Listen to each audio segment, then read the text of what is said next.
रायजोआव फिन आरोबाव जिनाहारि खालामनाय जाथाय। खौरां मोननाय बादिब्ला मार्केरिटानि नामफाय लिसां मुंनि गामियाव सासे आइजोआ साब्रै दुथांफोरनि आखायाव जिनाहारिनि बोलि जानांदों।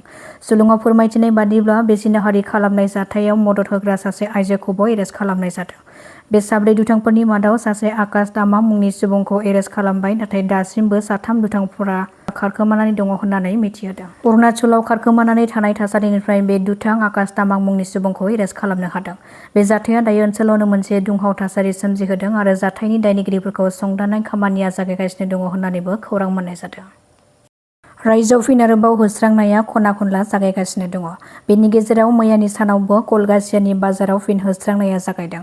बरपेटा जिल्ला खुंथाया कलगासिया आइबि रडनिफ्राय मार्केटसिम थांनाय लामायाव इभिक्सन खालामदों। सोरखारि हायाव लामानि सेर सेराव आयेन बेरेखायै गला लुनाय खमैबो गं 24 गलाफोरखौ इभिक्सन खालामनानै होस्रांदों बरपेटा जिल्ला खुंथाया। उदालगुरिनि अरां साहा बागानाव मोनसे गिख्रंथाव जाब्रबथाय। सारअन्थाइ गावनायनि जाहोनाव सासे आइजोआ जिउ गोमादों। बेनि गेजेरावनो गुबुन सानै आइजो खामानि मावग्राफ्रा गोब्राबै जोखोम जादों। जिउ गोमानाय आइजोखौ 29 बोसोर बैसोनि दिकियाजुलिनि आमताल बेंगुलि गामिनि सुनिता तिर्की होननानै सिनायथिनो हानाय जादों। जोखोम जानाय सानै आइजोफोरा जादों सनितपुरनि आमतल बालिगावनि अरुणा कटवार 24 बोसोर बैसोनि आरो गुबुन सासेया जादों रुपाली तुरी 30 बोसोर बैसोनि। साहा बागानाव बिलाइ खाबाय थानाय समावनो बे जाब्रबथाया जादों होननानै खौरां मोननाय जादों। जाथायनि उनाव जोखोम जानाय सानै सुबुंखौ अरांगुदि सावस्रि मिरुआव थिसननाय जायो आरो उनाव एम्बुलेन्सनि गेजेरजों तेजपुर मेडिकेल कलेजाव गोजौ थाखोनि फाहामथाय होनो थाखाय दैथायहरनाय जादों। काछारनि लखिपुर जुजां पाहाराव 168 कौटि रांनि 5,60,000 याबा टेब्लेटफोरखौ बोखांनो हादों। बे हमनो मोननाय याबा टेब्लेटफोरखौ मणिपुरनिफ्राय फैनाय गंसे ट्राकआव पुलिसा सिग्रोमनायनि गेजेरजों बोखांनो हानाय जादों। बेफोर गोबां बिबांनि ड्राग्सफोरजों लोगोसे बे जाथायजों सोमोन्दो थानाय सासे फालांगिरिखौबो हमनो हादों। आसाम राइफल्स आरो DRIनि जयै सिग्रोमनाय हाबाफारिनि गेजेरजों बेफोर ड्राग्सफोरखौ हमनो हानाय जादों। पान्डुनि ब्रह्मपुत्रआव सासे उन्दै फरायसाया गोमानायनि अजद।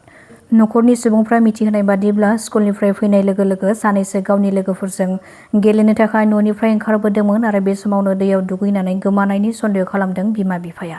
जाथायखौ लानानै नखरनि सुबुंफ्रा अजद होनाय बादियै SDRFनि हान्जाया मैया फुंनिफ्रायनो नागिरनाय खामानिखौ जागायदोंब्लाबो दासिम नागिरनानै मोननाय जायाखै होननानै सुलुंनि गेजेरजों मिथिहोदों। खौरां मोननाय बादिब्ला बे दैयाव गोमानाय फरायसाखौ 10 थाखोनि फरायसा प्रियम डेका होननानै सिनायथि होदों। सिकनाझार wild life conservation and welfare ससाइटिनि जानानै खुंग्रिं रेन्जजों नांजाबनानै जों गोबाव सम दिनैहाय डिउटि खालामबोगासिनो दङ। दा बेनिखायनो जोंनि गायसनगिरि प्रेसिडेन्ट आरो सेक्रेटारि प्रमद बसुमतारी आरो बेजों लोगोसे धिरन नार्जारी दा सारमोनखौ जों खावलायो दा जोंखौहाय इमिडियेटलि जाहाथे जोङो आलाय सिलाय जानानै दङ। दा बेनिखायनो सारमोनखौ इमिडियेटलि गोख्रैहाय दा जोंखौहाय एक्सन लाफैनांगौ। जों दिनै जाहाथे मोजां लामाजों आगान सुरलांनो हानायफोरबायदि जाहाथे सारमोना जोंखौ एक्सन लाफैनांगौ थाबनो। उसुबिदाया बेनो जोंथ' गोबाव समनिफ्रायनो जेन'बा डिउटिखौ मावबोगासिनो दं, खस्थ' खालामबोगासिनो दं।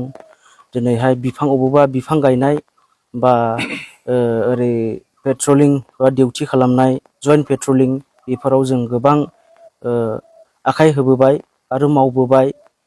बेनिखायनो जोङो खावलायोदि जाहाथे जोंनि लिडारफ्रा जोंखौहाय जाखिनि जोङो आवगायनिफ्राय जोङो डिउटिखौ खालामबोदों अन डिउटि थाबाय थादों।